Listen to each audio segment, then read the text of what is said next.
everyone, I am Hexbane and welcome to my Strife Lady Tinder guide. So before we start, this is not live, this is a replay I recorded while solo queuing, and it was a pretty good Lady Tinder match, so I decided how I could use that, or I figured I could use that for a good guide, because I made a guide already a few months ago, but it's quite outdated and I learned a bunch of new stuff since then, so I'm playing Lady Tinder very different to back then.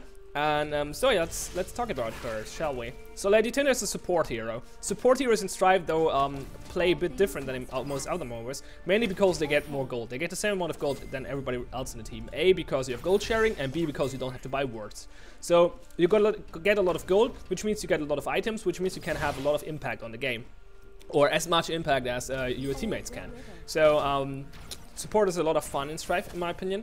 The thing is, I see a lot of people playing Lady Tinder, well, not wrong, but suboptimal. So most people think, okay, Tinder is support hero, so I should build support items on her, right? Windrush, Seer's Eye, what else? Hexbane, stuff like that. That sounds like a good idea. But the thing with Tinder is she's freaking effective at scaling with power. Like, her power scaling is ridiculous. So in my opinion, you should go for a full power build on Tinder, and that is what I will show off in this video, in this guide. So basically my whole build is centered around the idea, get as much power as you can while having enough mana and mana regeneration to spam my skills, because Tinder is a spammer. You want to spam your skills, really. I will go into detail about that a little later, except for two exceptions, two items which are a bit different, which is the Cleric, Chalice and the Blessed Orb, but we'll talk about them in a second as well. But let's talk about power, power scaling and skills first. So how does power work in Strife? Power is a multiplicator for everything. So you take for skills, for auto attacks, for items, for basically everything.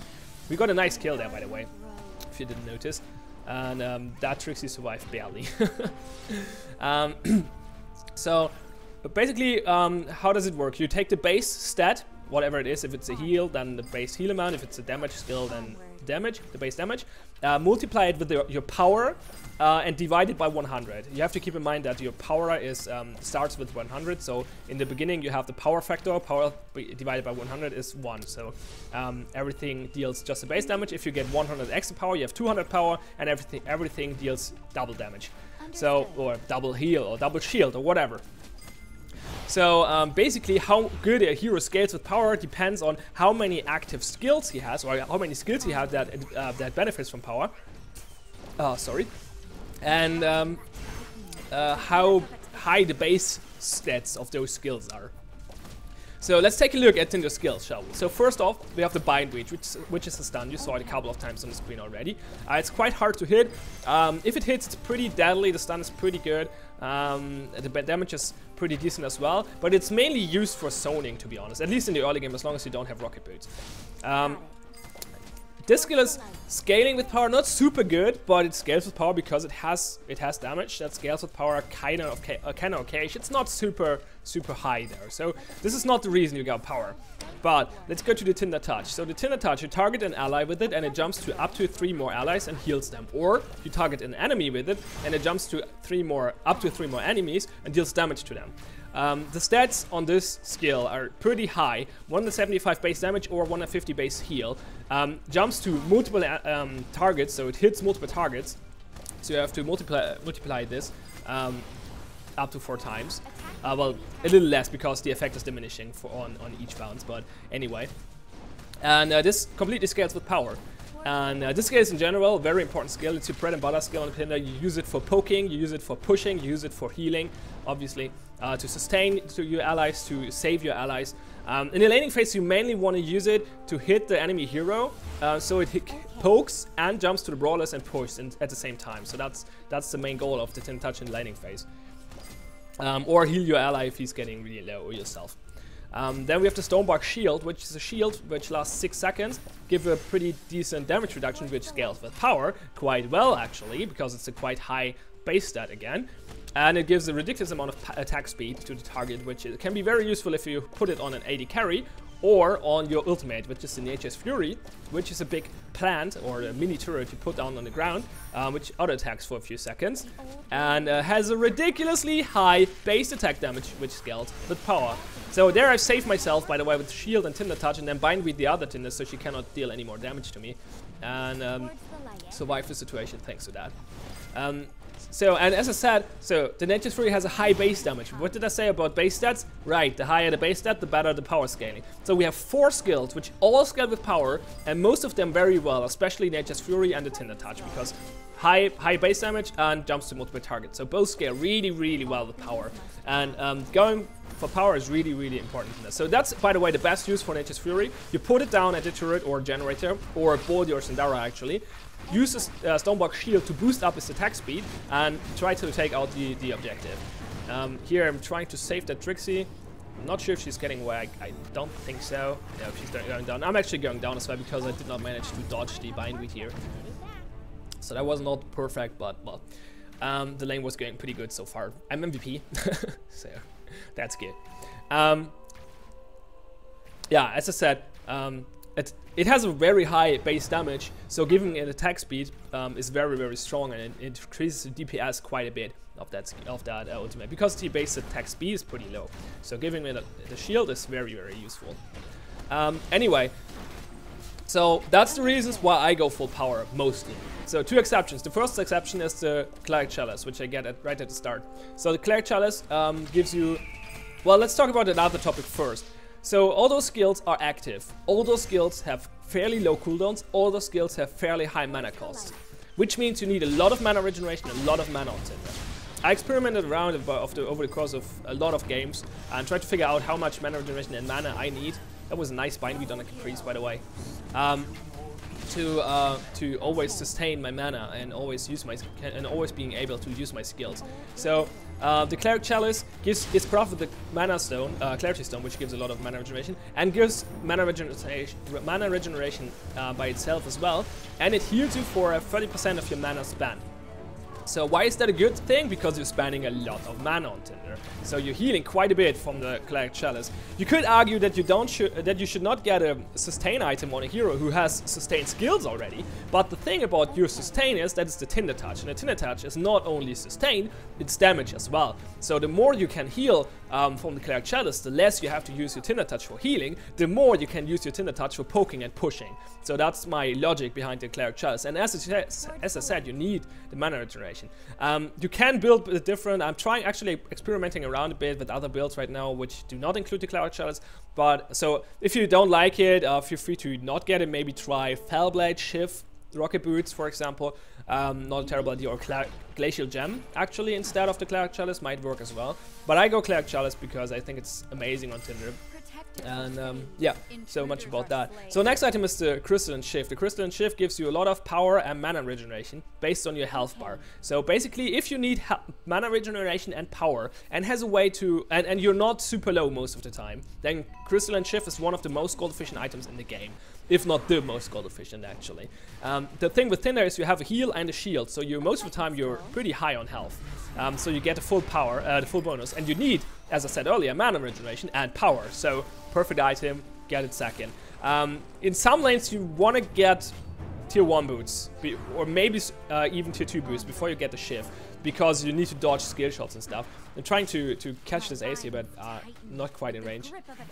I'm actually commentating the gameplay a bit, not too much here, but it's so much to talk about items, so I will talk a bit more about gameplay later when I've talked about most of the items. So so yeah, Crystaline Shiv, very, very gold efficient item on Tinder. So I'm trying to save this turret here. So you see me using the bindweed there on Tinder, using the Tinder Touch, and Caprice jumps to Tinder as well, finishing off the Tinder, but Caprice is getting away because she's not taking enough damage from other heroes. I thought that Tinder is already dead, so I used the Tinder Touch and Caprice to maximize my damage output. But Tinder actually almost survived there. But since I got the auto attack off, it was okay. So Moxie's trying to catch a Caprice, not gonna work though. So I'm going Mystique, even more mana, yes, I know. But it's really good in my opinion. You need so much mana on Tinder, it's ridiculous. You could, the thing is there aren't too many good pets for Tinder anyway. Like the only other pet I could think of would be a tops, not a tops, a bounder, which is pretty decent as well because you get a dash, and the dash is useful for the bindweed, which we will talk about in a second when we talk about rocket boots. But besides that, there aren't too many good pets on Tinder, so I go Mystique. The dive bomb is really cool as well because if you hit someone with the Tinder touch, the dive bomb will deal extra damage as well. It's pretty good for poking and stuff like that. It's especially funny if you use your Tinder touch indirectly, like the main target is out of range, you hit another target with the Tinder touch, it jumps to the main target you want to hit, and a dive bomb goes off on that target as well, and you kill it with the Mystique kill. That's pretty amazing if that works, but it's quite rarely. Okay, what I do here is I don't use my ultimate. Instead, I use the Stormbark shield on Rook because I figure we're 3 people. We should be able to take out the turret without wasting my ultimate cooldown. And yeah, that works quite well. As I said, shield on the AD carry, obviously a good idea because they benefit the most from attack speed. So here we go. Okay, next item on the list, rocket boots. As I mentioned, rocket boots, the dash is good for the bindweed. Why? Because it makes it easier for you to hit that bindweed. You jump next to an enemy and hit the bindweed, or you're completely out of range, you jump in range and use the bindweed to hit it. You can jump like next to an enemy and hit on point blank with bindweed. It's pretty good, a pretty reliable way of hitting a target if you train it a bit. It's a bit tricky on the first few tries, but as soon as you train it a bit, it becomes quite easy. And it's a very reliable way of hitting that bindweed. While in general this skill is very hard to hit, so that's a pretty good idea. You could go power boots or rune boots instead. Not terrible choices. Power boots are obviously good because they give you power. It's great. Power boots are actually pretty good on Tinder, but I prefer rocket boots just to hit the Tinder touch, the bindweed. So there you see me using the Nature's Fury with the Stormbark shield again, and trying to take out this turret, but I don't have enough damage. So I'm trying to deal some damage to that bow, to that ace. Oh, he's actually too tanky, but he has to back off. But he defended this turret, so he did his job. Anyway, yeah, what's next on the list? Items. Fellblade. The next item is a Fellblade. Why? Okay. Fellblade is the most gold efficient power item in the game. It's just incredibly cheap. We're getting actually caught here. I think we don't survive this. No, I'm getting killed by the plant. Tried to save myself, but no, I don't think Moxie will survive. We got caught a bit here, but this means that our allies can split push the top and the bot lane. Our top laners were not going for the turret for some reason though. I don't know. Shank dealt some damage to the bottom turret. He did not take it down though, but anyway, not a perfect situation here, but we don't lose the game yet. We're actually quite ahead, so we have all our turrets. We still have all our turrets, so it's going pretty well.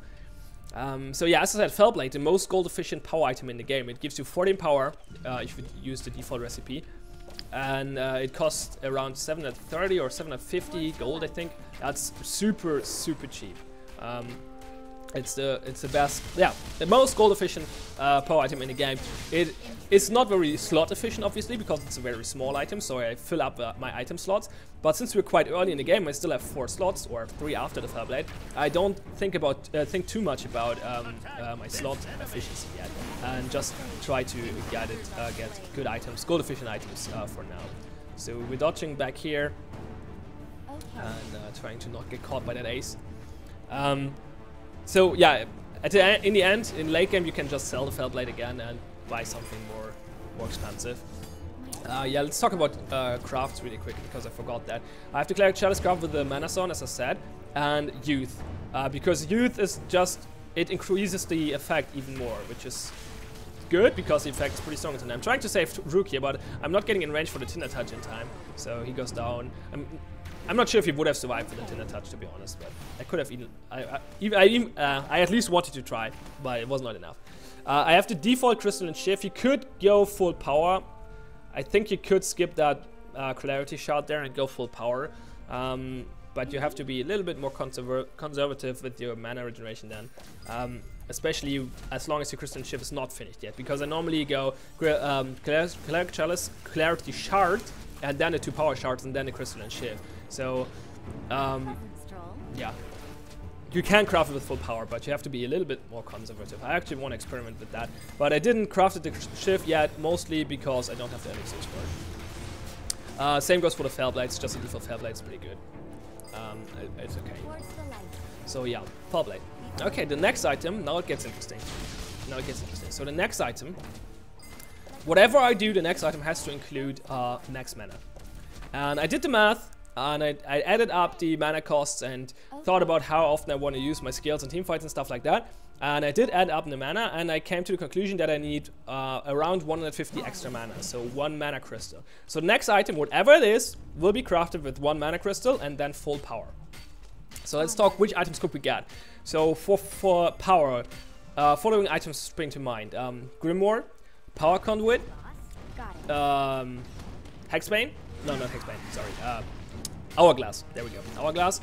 Oh, wait, stop. Let's talk about this situation first, because this is a pretty amazing fight. So I'm trying to save my Shank here, who's getting bindweeded, using a shield and a heal on him. And then we're running away. Then Blazer pops, so instantly use the bindweed to stop Blazer. The Nature's Fury is not too useful there, but I shield Shank again. Actually, the shield did not do much. I'm getting binded here and rocket boot away in the other direction, heal myself and get away. And now comes Trixie and actually saves me. I use bindweed again to stop Ace and get away. And that was pretty amazing Tinder play there. Like, my shield on Shank was not brilliant because I actually used it before after it did anything, so he did not take any damage anymore after I used the shield.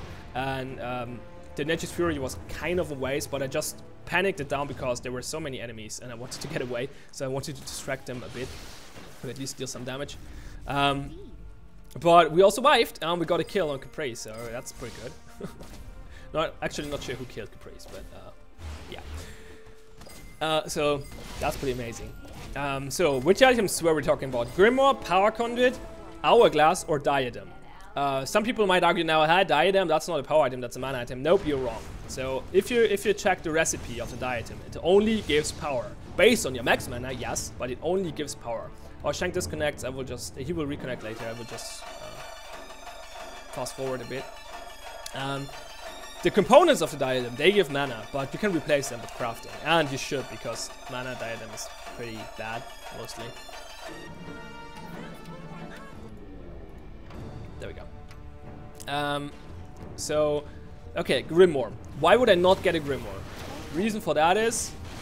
Oh, trying to survive here. Wow, nice catastrophe. Trying to... hitting the melody, but... yeah, we don't have enough damage here, but... I saved Moxie kind of... He saved himself, I guess. A pleasant stroll. So we're backing off a bit here. So why do I not get a Grimoire? The Grimoire gives Magic Armor Pen. And while Tinder is dealing damage, it's not the only thing she's doing. You're dealing damage and you're shielding and healing as well. And Grimoire is like the Magic Armor Pen is not helping you with your shields and your heals, obviously. So Grimoire feels like a waste for me. Why do I not go for an Hourglass? Cooldown reduction is nice on Tinder, but going full power is just better because it makes the skills stronger.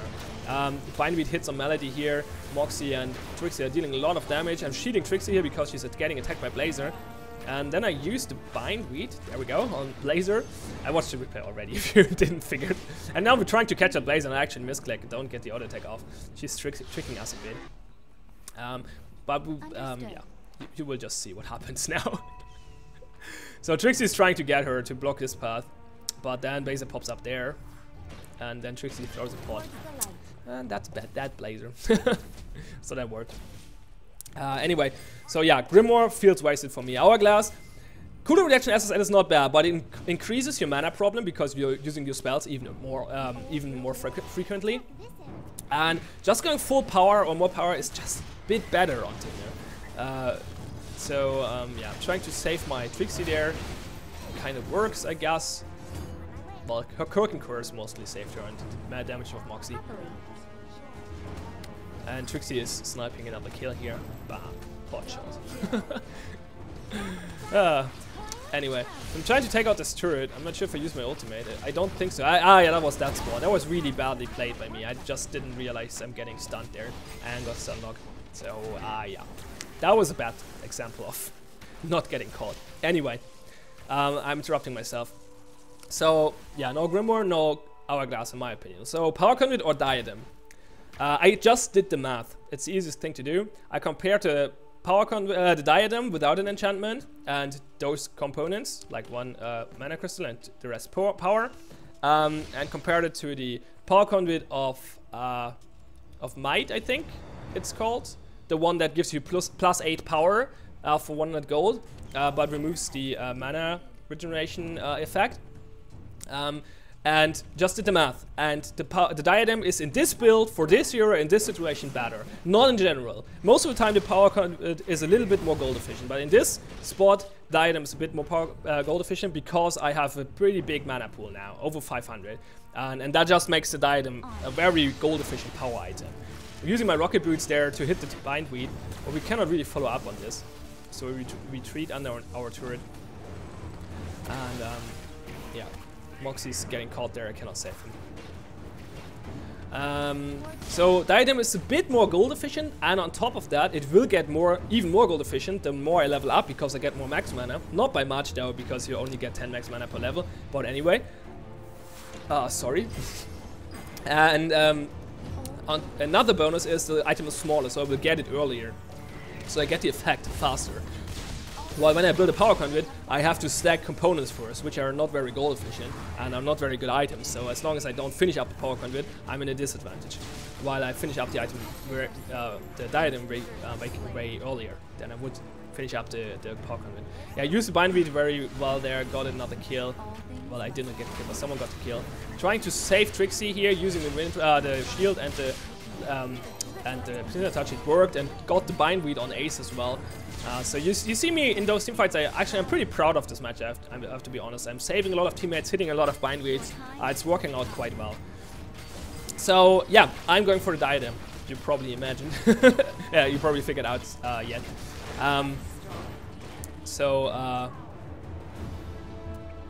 Yeah, the Diadem will be in my inventory very soon. I think I already bought it. No, I don't see a courier.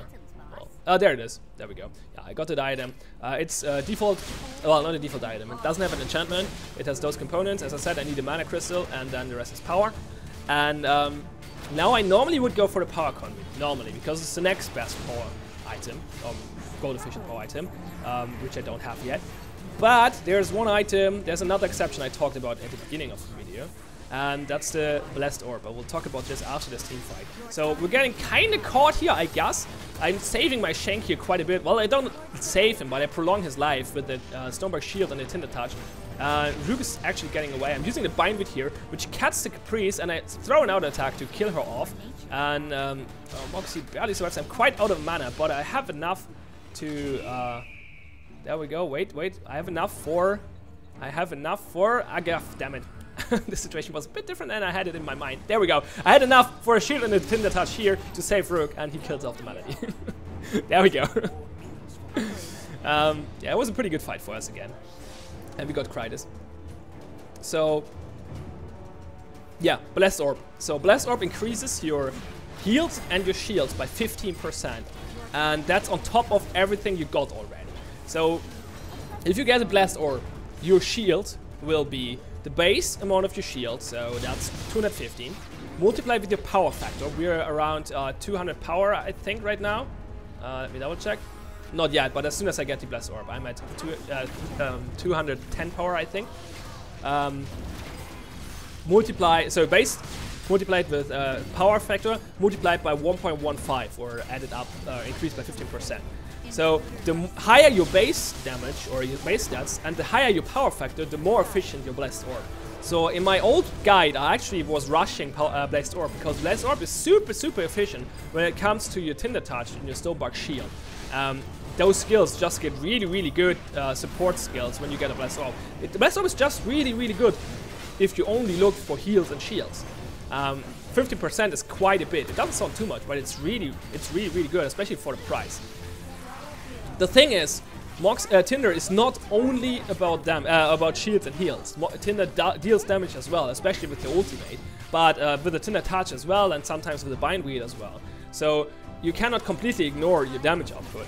And so power is better in most cases than the effect of the Blessed Orb, just because yeah, as I said, power gives you offensive capabilities as well. So we failed to finish up the game here, sadly, but this gives me a bit more time to explain this build. So that's good. Yeah, so I don't rush Blessed Orb anymore. However, the longer the game goes, the higher your skills gets, so the base stats of your skills go up, and you get more power, so the power factor goes up. And as I said, the Blessed Orb gets stronger, or the 15% mean more, the higher your base stats are, and the higher your power factor is. So Blessed Orb, late game, just gets ridiculously strong on Tinder, and not picking it up is a mistake in my opinion. You could argue to take the Blessed Orb, to get the Blessed Orb after the Power Conduit, but if you go this build, Diadem, Power Conduit, and then not picking up a Blessed Orb, you're missing out. We're really missing out. 15% is ridiculously high amounts of heals and shields at this point. Like, yeah, it's a lot. Let's do the math really quick, shall we? So on a shield, 215 base multiplied by 2 basically. So that's what is that? 430. 430 shield. Add up 15%. So that's 40, 60. That's around 70 shield extra for a very cheap item. For a very, very cheap item. Blessed Orb is just in late game a must-have on Tinder, in my opinion. If you're going full power, that is. If you're building support items, then you will have less power and a lower power factor, and it's not as important anymore. But yeah, late game, Blessed Orb. As I said, you could argue getting the Power Conduit first, but when you get the Power Conduit, pick up the Blessed Orb, please, because it's really, really, really good. So we have another team fight trying to fend off our turret, one turret here. Rook is actually doing quite some work. I'm healing him up, and he's using his Razor for some reason. But yeah, we fend off the turret. Nice. Okay, you probably figured it out, but next item is the Power Conduit. It's crafted with full power. Oh, by the way, let's talk about the craft of the Blessed Orb. I crafted full power and no enchantment because I don't like the enchantments of the Blessed Orb. I just don't think they're good. They're just not that useful in my opinion. I don't know. Yeah. Take a look at them, judge by yourself, but I think they're not worth the gold. Next item is the Power Conduit of Might, crafted with full power just to get more and more power. Because, as I said earlier, power is freaking strong on Tinder. And so going a Power Conduit just makes sense at this point in the game. And if the game drags on even more, after the Power Conduit, you can go for a Hexbane or a Spirit Ward. That's the two options in my opinion. Like the Hexbane is not the Hexbane. Well, Hexbane is okay as well in some situations. If you need a Hexbane, Hexbane is pretty fine. If you can craft it with full power. What I actually meant was the Hourglass though. I mentioned the Hourglass earlier. It gives quite some power, and it gives cooldown reduction. And cooldown reduction is nice on Tinder. And it gives power, so yeah, why not? Hourglass is pretty good. A luxury item for late game. Getting away here with barely no HP, healing up my team and myself. Tried to take down the generator with my Nature's Fury, but it was not quite enough. So yeah, Hourglass is a choice. Spirit Ward is not terrible either. Spirit Ward gives you a shield based on your max mana. So my max mana pool is quite big. So Spirit Ward gives you and your allies a shield based on that. So that's pretty neat, especially because it gets buffed by the Blessed Orb. So that's 15% more shield for everybody in your team. So Spirit Ward is not bad, but I think going Hourglass is better just because it gives power, which the Spirit Ward doesn't. Well, Shank is finishing up the game now. He's not actually. He's going down. Too bad. So yeah, Hourglass, and maybe if you still need another item, pick up the Spirit Ward. Or as I said, a Hexbane if you need one. So depending on what the enemies are doing. If they have a Fat Hail or Rook or something, then you might want to pick up a Hexbane. That's pretty useful in situations like that. Anyway, that's basically the build. I hope I could explain to you why you should go full power in Tinder. You see my heals and my damage by the Tinder Touch in this game, and the damage of the Nature's Fury, which gets ridiculous, especially if you're giving the shield and the attack speed buff. Then the DPS is just skyrockets. Saving Trixie there with the bind beat on Ace, and in the meantime, Rook finished the game. And yeah, I hope you learned something from this video. Thanks a lot for watching. Have fun and see ya next time.